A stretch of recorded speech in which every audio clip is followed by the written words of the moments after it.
গতকাল 21শে জানুয়ারি 2026 সংযুক্ত আরব আমিরাত ইউএই সরকার বাংলাদেশি কর্মীদের জন্য ভিসার ক্ষেত্রে অত্যন্ত ইতিবাচক কিছু পরিবর্তনের ঘোষণা দিয়েছে।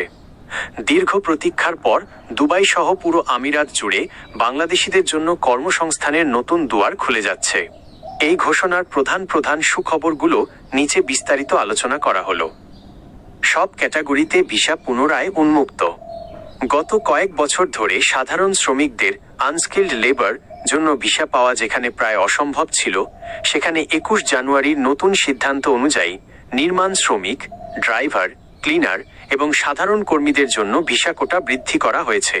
এখন থেকে ছোট বড় সব কোম্পানি আবার বাংলাদেশি কর্মী নিয়োগের আবেদন করতে পারবে। 2.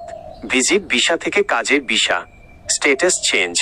সবচেয়ে বড় সুখবরটি হলো স্ট্যাটাস চেঞ্জ বা ভিসা পরিবর্তনের সুযোগ।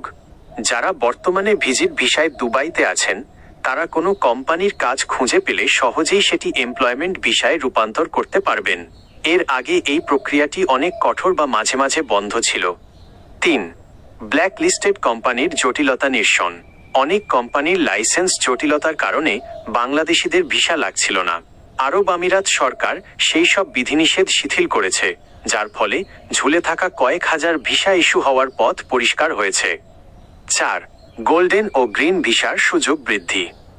দক্ষ পেশাজীবী যেমন ইঞ্জিনিয়ার, ডাক্তার, নার্স এবং আইটি বিশেষজ্ঞদের জন্য গোল্ডেন ভিসা এবং গ্রিন ভিসা পাওয়ার প্রক্রিয়া আরও সহজ করা হয়েছে। এমনকি ফ্রিল্যান্সারদের জন্য বিশেষ ফ্রিল্যান্সার পারমিট দেওয়ার ক্ষেত্রেও বাংলাদেশিদের প্রাধান্য দেওয়ার কথা বলা হয়েছে। 5. এনআইডি ও স্মার্ট কার্ডের তথ্য যাচাই। আমিরাত সরকার বাংলাদেশের উন্নত এনআইডি ডাটাবেস এবং স্মার্ট পাসপোর্ট সিস্টেমের ওপর সন্তোষ প্রকাশ করেছে। এর ফলে ভিসা প্রসেসিং সময় আগের চেয়ে অনেক কমে আসবে। এখন আবেদন করার কয়েক দিনের মধ্যেই ভিসা ইস্যু হওয়ার সম্ভাবনা তৈরি হয়েছে। আপনার জন্য প্রয়োজনীয় টিপস: অফার লেটার যাচাই করুন। ভিসা পাওয়ার আগে অনলাইনে সংযুক্ত আরব আমিরাতের অফিসিয়াল ওয়েবসাইট বা অ্যাপ যেমন মোএচআরই থেকে আপনার অফার লেটার এবং ভিসাটি আসল কি না যাচাই করে নিন। দালাল থেকে সতর্ক থাকুন। ভিসা খোলার খবরে ভুয়া এজেন্সিগুলো সক্রিয় হতে পারে। সরকারি নিয়ম মেনে এবং রিক্রুটিং এজেন্সির লাইসেন্স দেখে তবেই টাকা লেনদেন করুন। আপনি কি দুবাইয়ের কোনো নির্দিষ্ট কাজের ভিসার যেমন ড্রাইভিং বা সিকিউরিটি গার্ড বর্তমান বেতন এবং প্রক্রিয়া সম্পর্কে জানতে চান?